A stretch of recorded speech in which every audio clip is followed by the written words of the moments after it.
Our two governments also share an interest in freedom of navigation, peaceful resolution of disputes in the South China Sea. The United States has made it clear that we do not favor one set of claims over another, but we do support a process through which disputes can be resolved peacefully and in accordance with international law. International law treats all countries equally.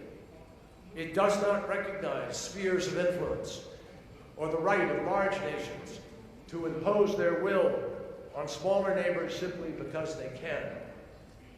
It tells us that the resolution of disputes should depend on who has the better argument, who has the law on their side, not who has the bigger army.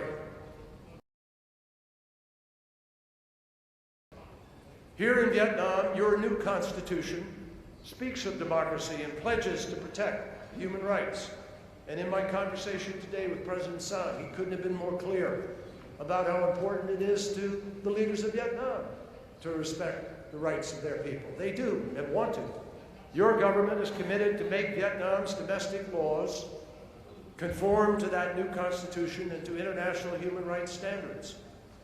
Independent surveys have shown consistently that the Vietnamese people have a deep admiration for democratic institutions and values, a trait that they certainly have in common with citizens of the United States.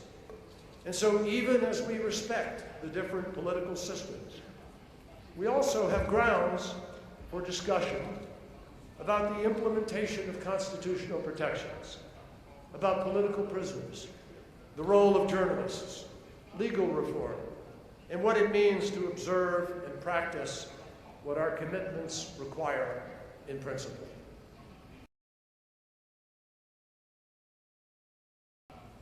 Vietnam and our shared journey from conflict to friendship crosses my mind frequently as I grapple with the complex challenges that we face in the world today.